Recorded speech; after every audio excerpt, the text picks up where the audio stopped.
Okay, I guess everybody can hopefully see me and hear me. Yeah, okay. Alrighty, well, I'll start. Well, thank you everybody so much for being here. And well, welcome to my talk. My name is Fernando Noriega. Recently a PhD candidate, and today I'll present this kind of like an overview of my dissertation proposal and what I've done so far. So all right, let's get started. So the title of my talk is Coastal Navigation and Marine Mammals, the case of Bahia de Banderas, Mexico. So first of all, I'd like to start thanking my funding sources, although this is, usually left at the end of the presentation. I think it's nice to acknowledge them early on because, without them, none of this would have been possible. So first, I'd like to thank the National Council of Science and Technology in Mexico, the local NGO I work with, ECOVAC, the Tropical Conservation and Development Program, and the University of Florida, and the World Wildlife Fund. So thank you, every single one of these institutions and the people that have supported this work. So, well, just kind of like a big outline of what, this presentation will cover. I'll give an introduction, kind of overview of the theoretical framework, kind of a dissertation outline, talk a little bit about the study area, the kind of like a research overview of, some general objectives, how I plan to use to achieve those objectives, and then I'll kind of like talk like these two big components in my research are coastal navigation and whale distribution. And well, a little bit about the tools and techniques that I'll use. And then in the end, we'll have some time for questions and answers. So, well, the introduction, let's start. Okay, so basically the overarching objective, of this research is to integrate the spatial characterization of coastal navigation and humpback whale distribution to create kind of comprehensive knowledge that can enhance management strategies. So kind of like breaking this idea, this very long idea in, kind of like more chewable chunks, I guess. It's basically what I'm saying is, looking at where are the boats, where are the whales, where's the development, and what are people's perceptions about, these three like overlapping, factors. And so together, those will give me a comprehensive view of these overlapping spatial distributions.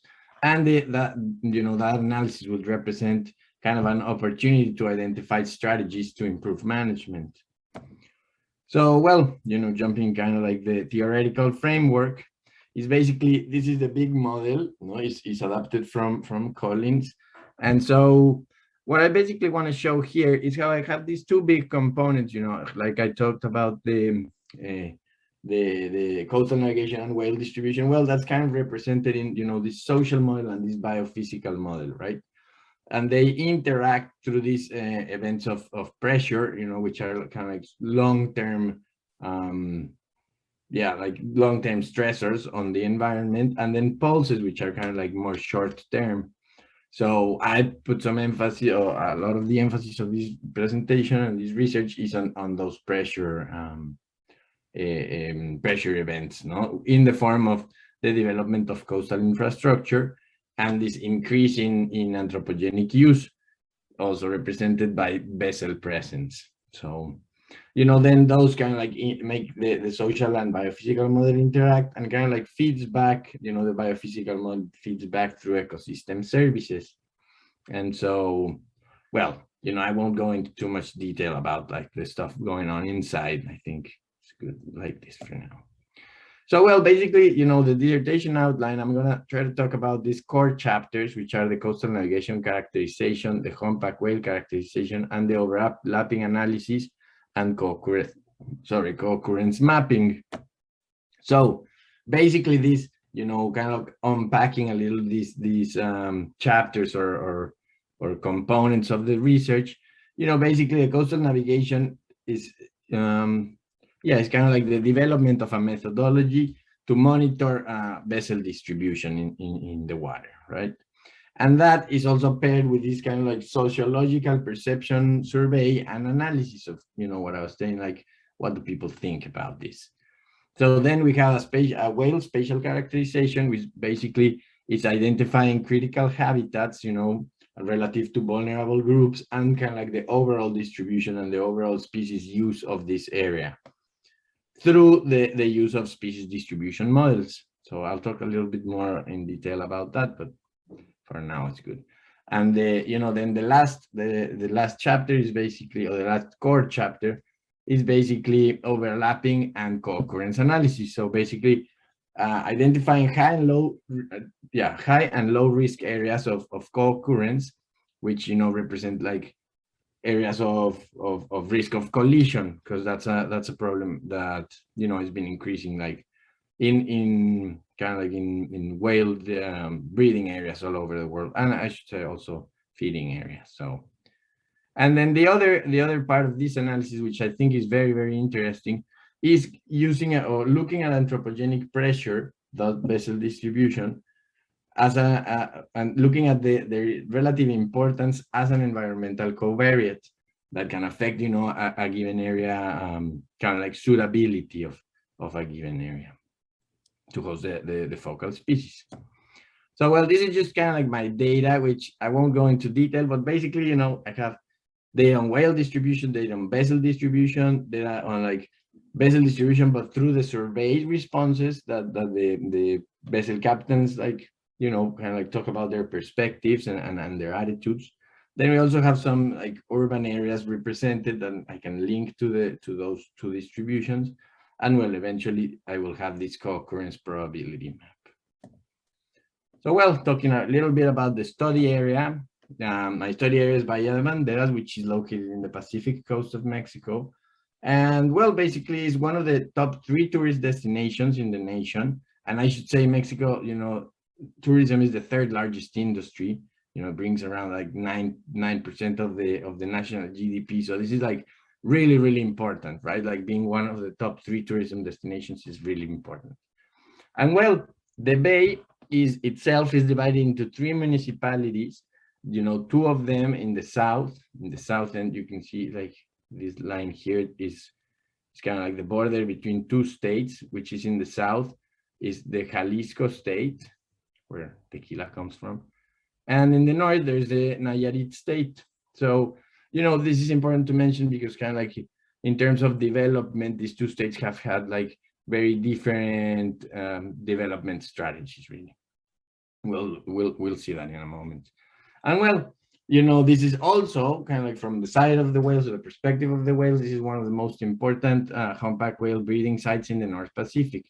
So this is because of the, the bathymetric characteristics of the bay and the seafloor. And so we will I will show you like that in a moment.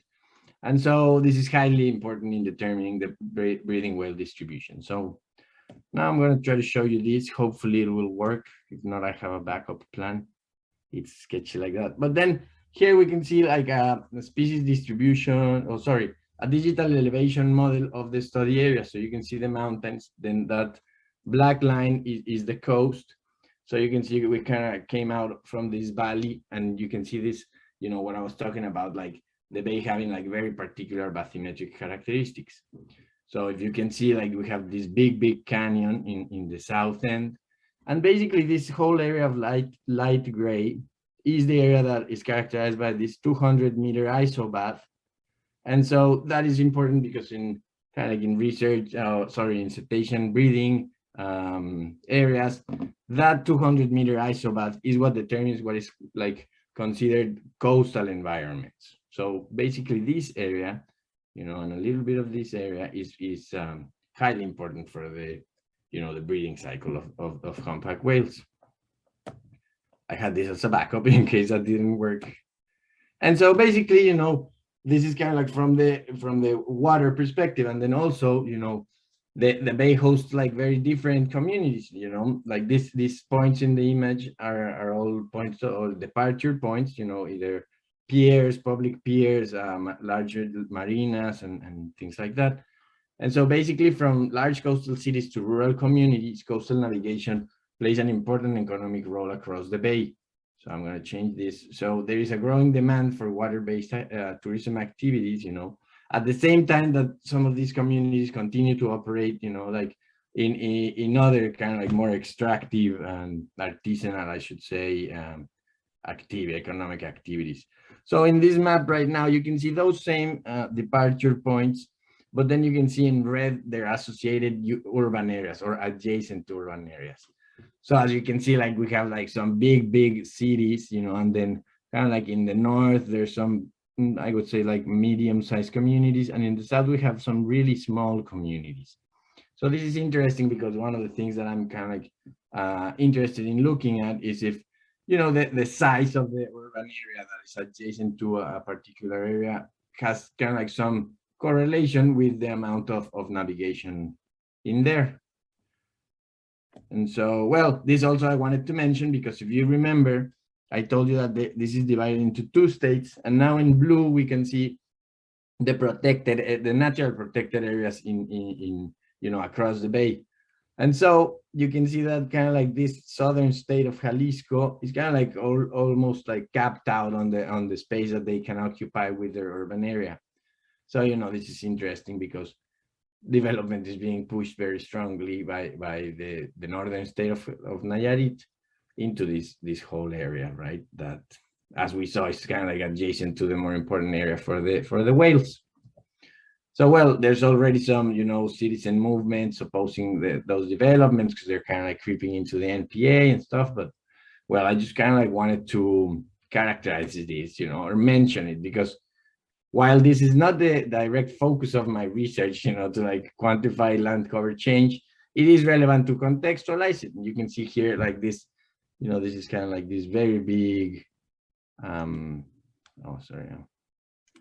So yeah, this is like this very big, cities, that like big patch of red we saw before.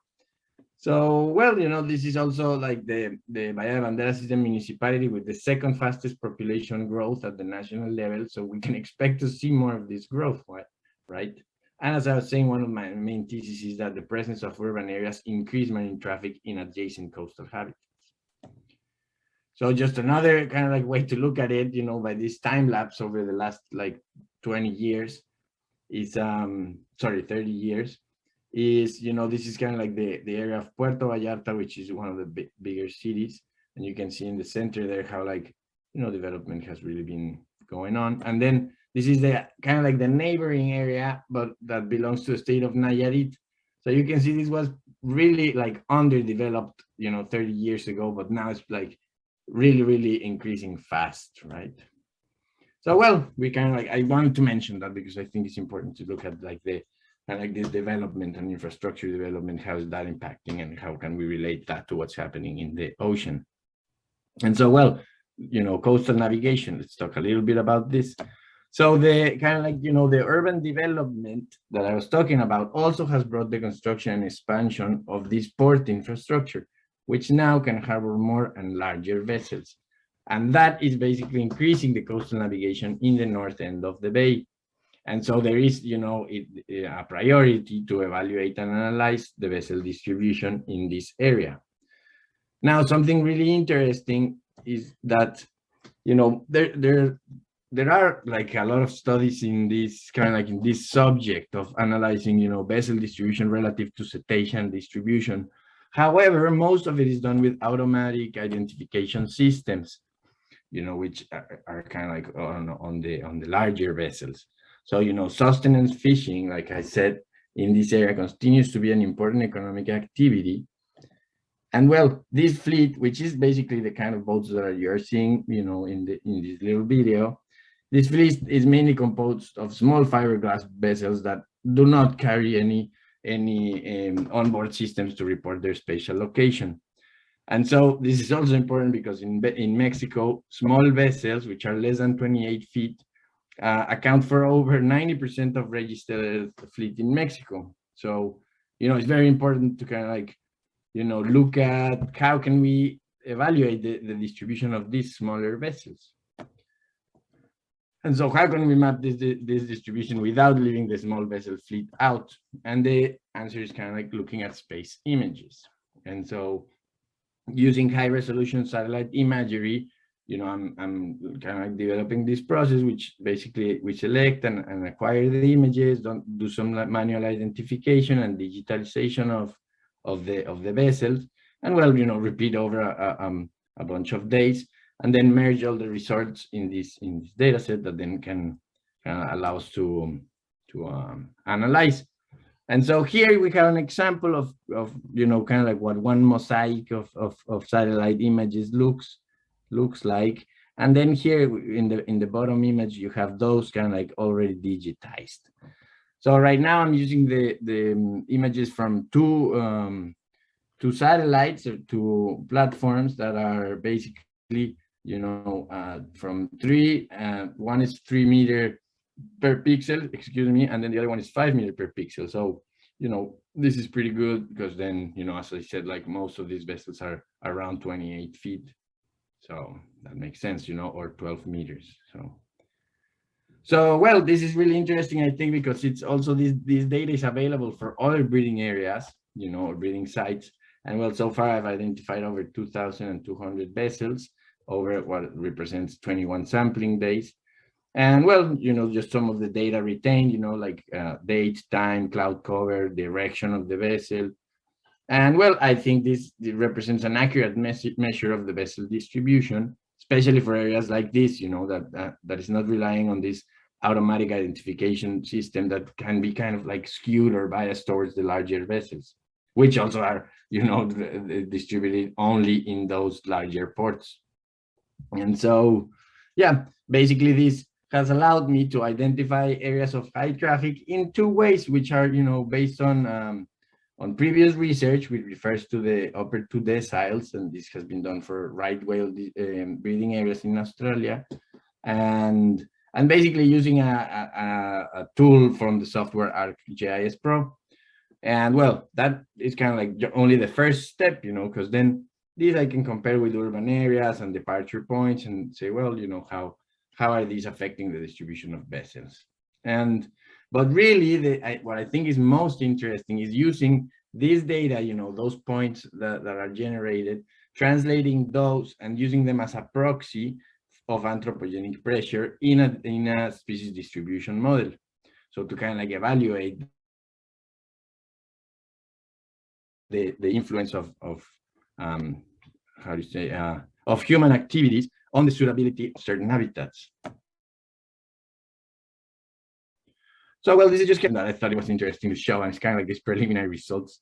But I think it's interesting because, I was thinking that, the urban area size was going to be really like strongly linked to the amount of traffic.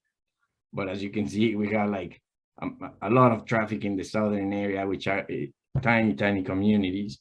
However, that is because they're not communicated by land. So the only way to access them is by boat. So there's like continuous traffic in here. And then we have this other kind of like focal or hotspot. Well, I shouldn't use hotspot, but like, high density areas. And so, well, this is the hotspot analysis, which is basically looking at each cell as the measure of, the neighborhood, which is basically the 6 adjacent cells in this case, and comparing the mean of that neighborhood with the overall mean of the study area. And so, areas that are higher are depicted here in red. So we can see kind of like a more objective analysis of or preliminary result, I would say, analysis of the distribution of vessels. So, well, this, I wanted to get like kind of like a deeper knowledge besides just where are these boats distributed in space. And so basically talking to vessel captains and asking them what they think. I don't give a shit. No, well, and so basically, this is very important, and I'm going to do this with using a survey that I'll talk a little bit about. But this is basically important because then I can incorporate the socioeconomic information and kind of like look at their attitudes and perceptions. Specifically, I'm interested in kind of like their attitudes and perceptions about environmental regulation and legislating authorities, which I think is very important because enforcement in the marine environment is so low that we really kind of like, for these measures to be efficient, management and conservation strategies, we need to rely on voluntary compliance. So, evaluating this kind of like, I think is going to give a lot of like insights into, what like good strategies could be. So, well, basically, I'll just go really quickly over, like this is going to be done by a Qualtrics questionnaire, which is going to be anonymous and self-administered, it's bilingual because there's a lot of Americans in the area, and also obviously a lot of Mexicans.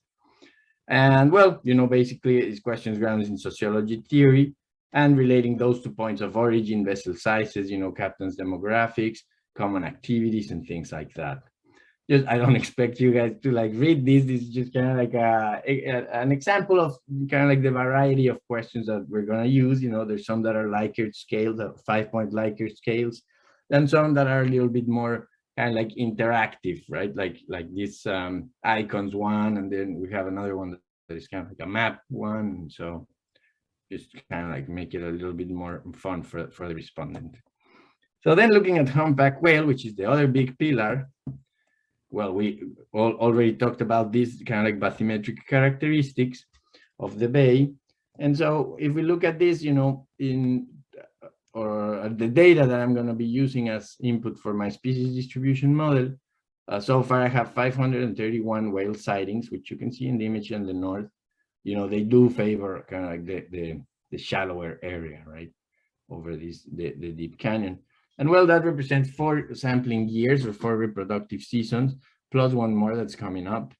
And so, the data collected includes kind of like sighting date, time, location, and group type, which is important, as we're going to see, because, the humpback whale distribution in breeding areas is dependent on social group type.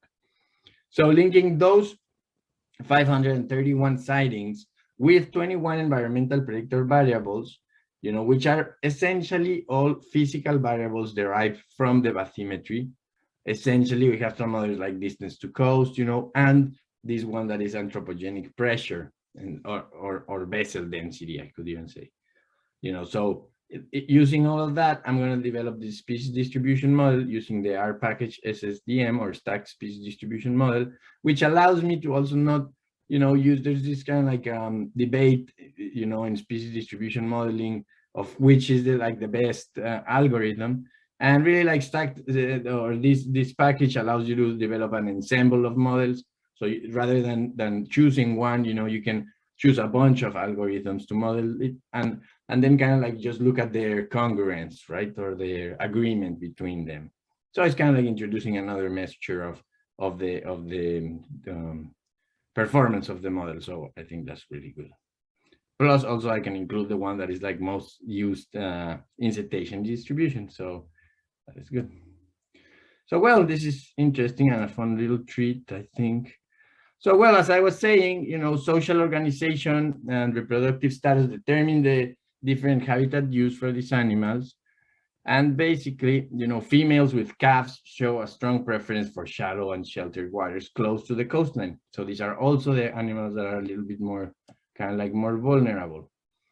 So this is important because habitat preference and habitat use at a local scale should also be, or is directly linked with the availability of suitable reproductive habitats, which can be impacted by the presence of vessels.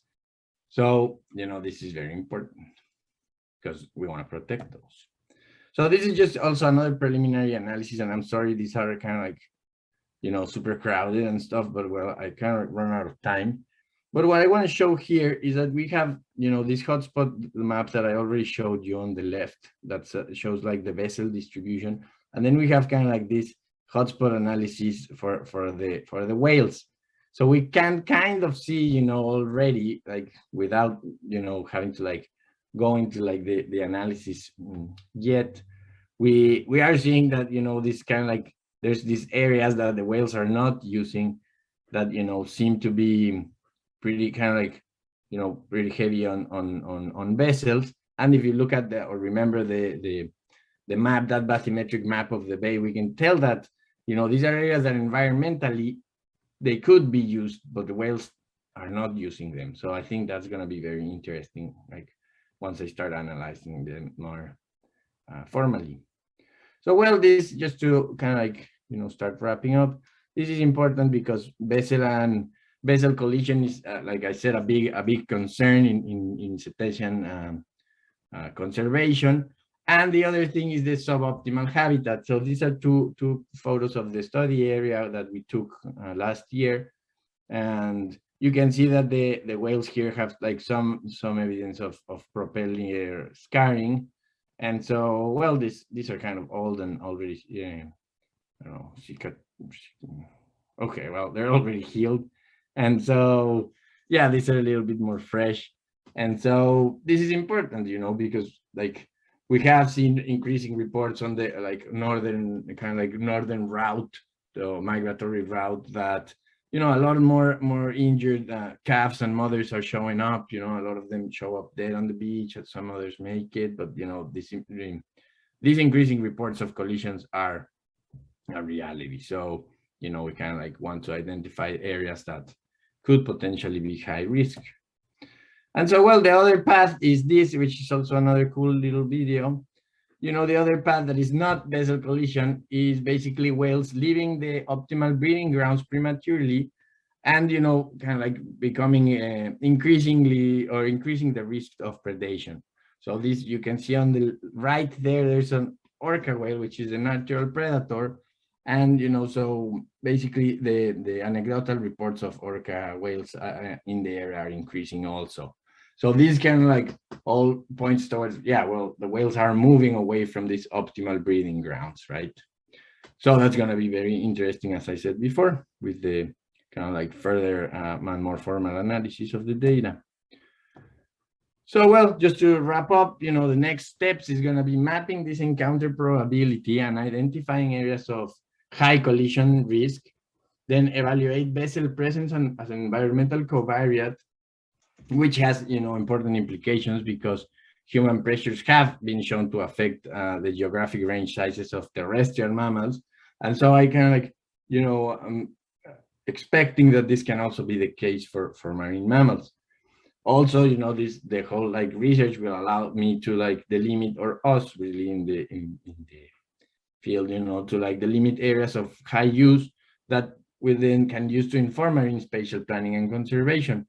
And really, like the big result, I think, is highlighting the relevance of human activities on other environmental conditions, because human pressure's role can be more dominant than intrinsic factors. So this would highlight the importance of anticipating the role of human pressures in determining future species distribution. So basically, what I'm saying with this is like, we can't change the bathymetric features of the seafloor, but we can change or determine where we put these departure points and develop this coastal infrastructure. And well, this is particularly important where resource conservation has obviously environmental implications, but also direct socioeconomic consequences for the local communities. And with that, I thank you all for your attention.